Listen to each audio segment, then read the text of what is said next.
नमस्कार, मैं शंभू कुमार सिंह और आप देख रहे हैं नेशनल दस्तक। कांग्रेसी सवर्ण पत्रकार आपको नहीं बताएगा। सोचिए, मैं 2 दिन पहले मनीष का पोस्ट पढ़ रहा था।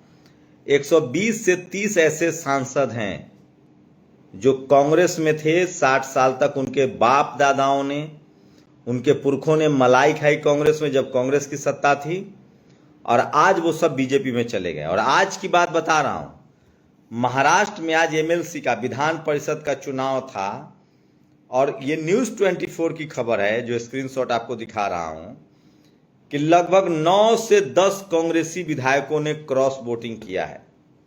अगर ये झूठ है तो न्यूज़ 24 पर ये लोग केस करें। और नहीं तो अब आप बताइए, कौन हुआ बीजेपी का बी टीम? बीएसपी। कितने नेता बीएसपी के गए हैं बीजेपी में?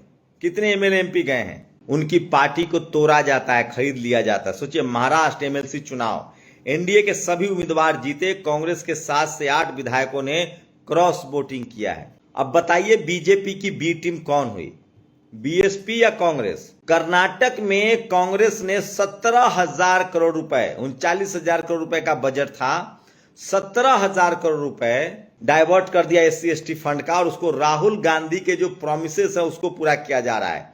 जबकि वो पैसा एससी एसटी के बच्चों के विकास के लिए, स्कूल, अस्पताल, खासकर सिर्फ एससी एसटी के सड़क के विकास योजनाएं के लिए खर्च होना चाहिए था। यह संवैधानिक प्रावधान है और इसको लेकर चंद्रशेखर आजाद ने चिट्ठी लिखी है, प्रकाश अंबेडकर ने इसको लेकर ट्वीट किया है।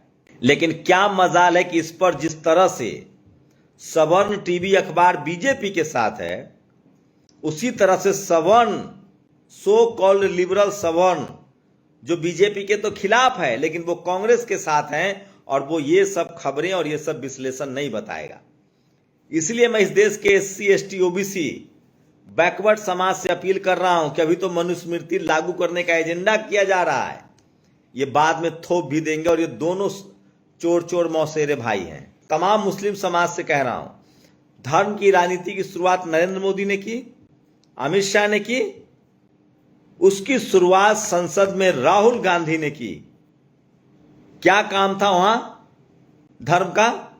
वहां आप जाति जनगणना पर बात करते, बेरोजगारी पर बात करते, महंगाई पर बात करते।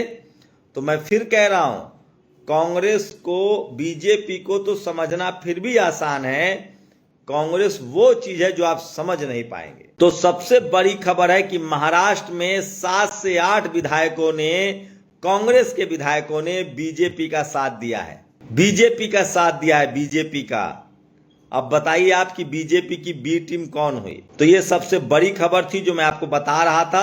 और एक और ये तस्वीरें देखिए, अब जाकर इस देश का टीवी अखबार आपके नेताओं को अपने मैगजीन में जगह दे रहा है। ये इंडिया टुडे का अंक है जिसमें राजकुमार रोत हो या चंद्रशेखर आजाद हो, इनको जगह दी गई। लेकिन मैं आप लोग को समझाना चाह रहा हूं, आपके नेताओं को अब इसलिए दिखाया जा रहा है ताकि आप उस चैनल को देखें, उस मैगजीन को पढ़ें।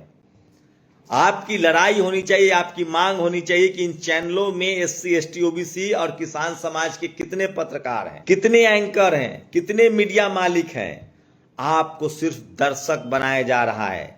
जैसे आप क्रिकेट मैच देखने जाएं और सिर्फ टिकट कटा के मैच देख रहे हैं आप, तो वहां तो क्रिकेट है, आनंद है, यहां तो वो भी नहीं है। यहां तो आपके ही संवैधानिक अधिकार के खिलाफ है ये टीवी अखबार, आपके खिलाफ बात करता है, आपके संवैधानिक अधिकार के खिलाफ बात करता है। तो टीवी अखबार से पूछिए कि हमारे लोग पत्रकार कब बनेंगे, रिपोर्टर कब बनेंगे, एंकर कब बनेंगे, नौकरी में कब बनेंगे। और सोचिए, आज मनुस्मृति की खबर सबसे ज्यादा वायरल है। दिल्ली यूनिवर्सिटी में मनुस्मृति पढ़ाने का विचार आया था, अब वहां के वाइस चांसलर ने उसको रद्द करने की बात कही है। इसको लेकर प्रतीक पटेल हैं, आरजेडी के युवा नेता हैं, और वो बहुजन आइडियोलॉजी से प्रभावित है और एससी एसटी ओबीसी के संवैधानिक अधिकारों को लेकर बोलते रहते हैं। प्रतीक पटेल को अरेस्ट करने, उन्होंने कहा कि मनुस्मृति पढ़ाने की चीज नहीं है, जलाने की चीज है, और ये बात बाबा साहब भी कह चुके हैं। उसके बाद सोचिए, दिल्ली यूनिवर्सिटी में मनुस्मृति पढ़ाए जाने का प्रस्ताव खारिज। इस खबर पर उन्होंने लिखा, बताइए देश कहां ले जाना चाहते हैं? मनुस्मृति पढ़ाया जाना हमारे देश और संविधान पर चोट है, मनुस्मृति जलाने के लिए बना है, पढ़ाने के लिए नहीं। इसके बाद इनकी गिरफ्तारी के लिए हैशटैग चलाया जा रहा है। तो सोचिए, इस देश में SC ST OBC के लोग संवैधानिक दायरे में रहकर अपनी बात भी नहीं कह सकते हैं। और इसीलिए मैं कह रहा हूं, क्रांति कुमार का ये पोस्ट पढ़िए, तब आपको सब समझ में आएगा कि कैसे इस देश में कभी BSP को बदनाम करेंगे, कभी सपा को बदनाम करेंगे, कभी RJD को बदनाम करेंगे, कभी JMM को बदनाम करेंगे। ये बारी बारी से एक एक पार्टी को टारगेट करके और सबको मिट्टी पलीत करते हैं। अभी इनके निशाने पर BSP है। इसका मतलब सबसे ज्यादा अम्बेडकराइट और सबसे ज्यादा बहुजनवादी पार्टी BSP है। जिस नेता को जातिवादी मनुवादी सबसे ज्यादा खराब कहे, उस नेता को उतना अच्छा मानिए। SC ST और मुस्लिम समाज के वोटिंग व्यवहार पर ब्राह्मण बनिया बुद्धिजीवी रिसर्च करते हैं। SC ST और मुस्लिम समाज को राय देते हैं क्या सोचकर वोट करना चाहिए और किस पार्टी को वोट नहीं करना चाहिए। ब्राह्मण बनिया राजपूत और कैश जाति के वोटिंग व्यवहार पर स्टडी क्यों नहीं होती है? इन जातियों को कोई बुद्धिजीवी या यूट्यूबर क्यों सोचकर वोट करना है कि सलाह नहीं देता है? यह 4 जातियां BJP को वोट क्यों करती हैं? यह 4 जातियां SP BSP और RJD को वोट क्यों नहीं करती है? प्रशांत किशोर पांडे जैसा व्यक्ति चाहता है SC ST का वोट भारी संख्या में किसी एक राजनीतिक पार्टी की ओर न जाए। प्रशांत किशोर पांडे BJP को बिहार में स्थापित करना चाहते हैं। 1989 के बाद से बिहार में कोई ब्राह्मण मुख्यमंत्री नहीं बना है। BJP बिहार में अपना मुख्यमंत्री बनाना चाहती है। तो ये है सच्चाई, ये है हकीकत। और चंद्रशेखर आजाद की तस्वीरें वायरल हो रही है, वो लगातार नगीना में है और ये अस्पताल की तस्वीरें हैं। अस्पताल और स्कूल का निरीक्षण कर रहे हैं। मैं फिर कह रहा हूं, जब सड़क का नेता चुनेंगे तो आपके समाज के हक अधिकार की इसी तरह से बात होगी। तो अब बताइए कि BJP का B टीम असली कौन है? कांग्रेस? अभी भी जब कांग्रेस मजबूत हुई है उसके बाद भी महाराष्ट्र में 7 से 8 विधायकों ने क्रॉस वोटिंग किया है और ये लोग कहते हैं कि BSP B टीम है। तो आप लोग की प्रतिक्रिया जरूरी है।